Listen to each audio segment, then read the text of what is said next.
vamos a hablar de un tema que estamos, el mundo está en ese tema, que es la guerra entre Rusia y Ucrania, y la tenemos a Melissa Centurión conectada. Melissa, que también forma parte del programa Vuelta por el Universo, que está los sábados de 8 a 10 de la mañana acá por Vorterix.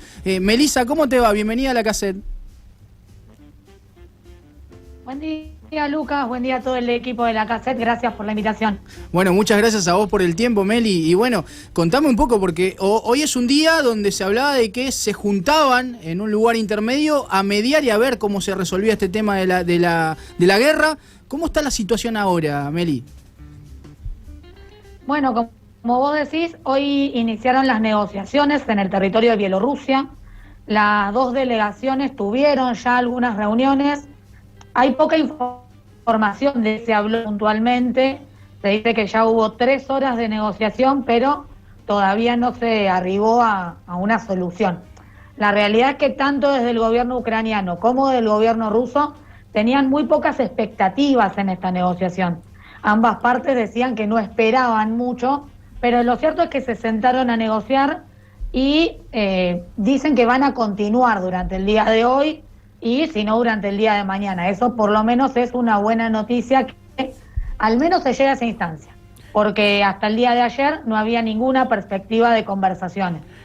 Y Meli, ¿hay alguna, también de Rusia, alguna disposición a ceder algo en esta negociación? Porque también se los veía como muy rígidos en su postura, en lo que ellos querían. ¿Ellos esperan ceder algo o esperan que Ucrania diga, bueno, está bien, le damos lo que quieren?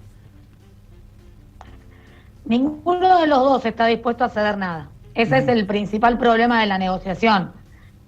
El gobierno ruso planteó que ellos no quieren ocupar Ucrania, pero que quieren el compromiso de que Ucrania no va a ser parte de la OTAN. Y de hecho el gobierno ruso en estos últimos días promovió un golpe de Estado, o sea, quieren la cabeza del presidente ucraniano. Del lado de Ucrania, Ucrania dijo, nosotros tampoco vamos a ceder nada y lo que queremos es un alto al fuego y retiro inmediato de tropas. Entonces es difícil porque si ninguno está dispuesto a ceder, ninguna negociación prospera si nadie está dispuesto a ceder nada. Hay que ver si algunos otros actores empiezan a participar. Se estuvo hablando de la posibilidad de una mediación de China, de la posibilidad de participación del Vaticano. Quizá la intermediación de otros actores pueda ayudar, pero en principio, si bien en los medios y todos lo vemos con muy buenos ojos que se sienten a charlar, ninguno de los dos está dispuesto a ceder y los dos plantearon que en realidad no esperan demasiado esta negociación. Claro, los dos se ven en una postura de ganadores, ¿no? Y por eso la negociación está estancada de alguna u otra manera. Meli, la pregunta que se hace la gente es ¿por qué se llegó a esto? Si me podés explicar en algunas líneas cómo se llegó a cuál fue la causa de este conflicto bélico que la verdad que bueno nos trae a todo el mundo, ¿no? Y nos tiene atentos a todos. Sí, lo primero que hay que recordar es que en Ucrania hay una guerra, sobre todo en la región del este, ya desde el año 2014. Una guerra que estaba congelada, se decía, o medio parada, pero en la cual habían intervenido tanto las fuerzas ucranianas como las rusas. En estos últimos 2 meses, prácticamente, la realidad es que también desde Estados Unidos y desde la Unión Europea se presionó. Y pensemos que hace algunas semanas se decía todos los días, Rusia va a invadir Ucrania, Rusia va a invadir Ucrania. Y en ese momento Rusia todavía no sabemos si tenía o no tenía en los planes invadir Ucrania. Claramente es una disputa geopolítica por la ampliación de la OTAN. Rusia no está dispuesto a que la OTAN tenga misiles, tenga bases militares en su frontera. Lo hizo así en el 2008 en Georgia, lo hace hoy en Ucrania. Y por parte de Estados Unidos también es un interés geopolítico de mellar un poco a Rusia y también evitar que Rusia tenga el control, como venía teniendo, sobre la Unión Europea en la provisión del gas.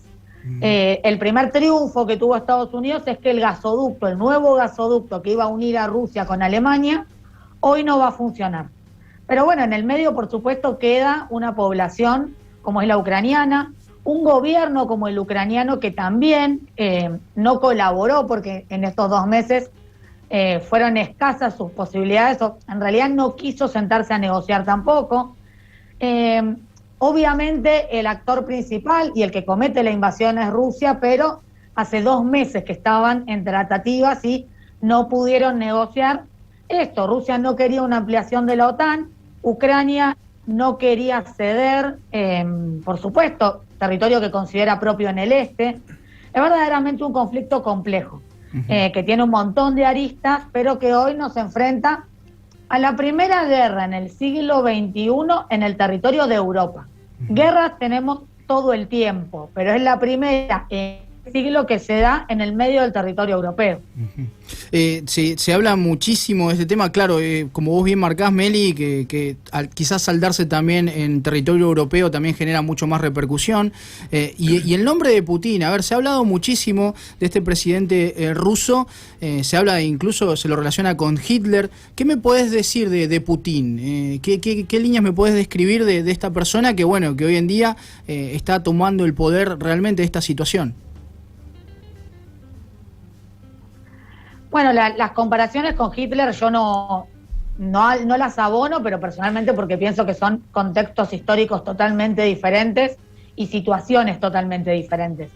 Sí, lo cierto es que Putin es un líder muy nacionalista y que en su mandato lleva más de 20 años al frente de Rusia, está marcado por la vocación de devolver a Rusia ese halo imperial que Rusia tuvo cuando fue la Unión Soviética, cuando fue la Rusia zarista.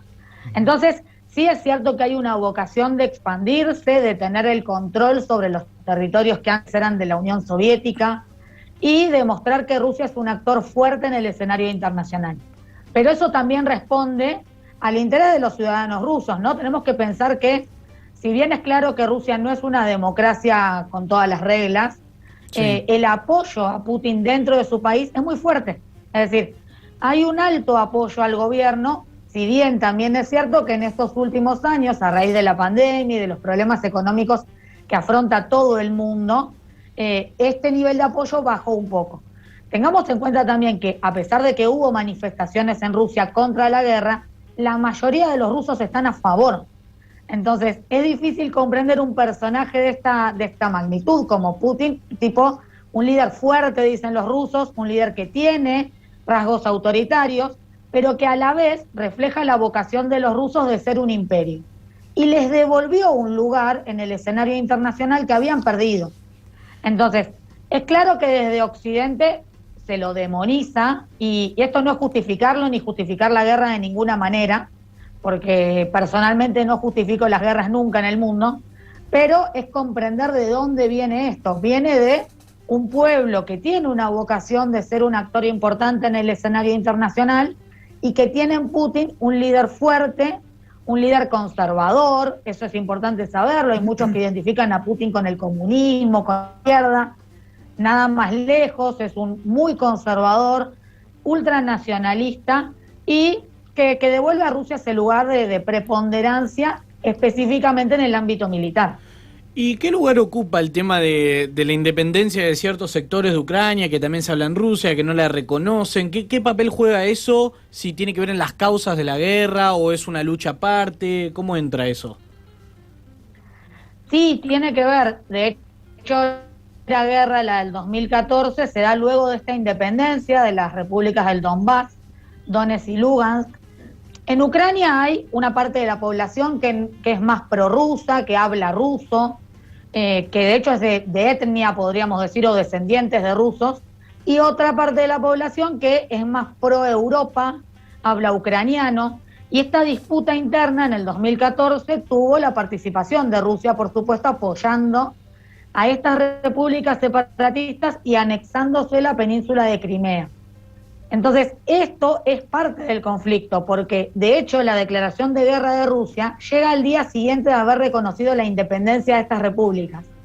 Reconoce la independencia y al día siguiente comienza la guerra porque dice: voy a garantizar la seguridad de estas repúblicas. Por supuesto que eso era una mentira, pero es un hecho fundamental. ¿Qué va a pasar con estas repúblicas? Que desde el 2014 las viene sosteniendo Rusia, pero de hecho no las reconocía, pero circulaba la moneda rusa.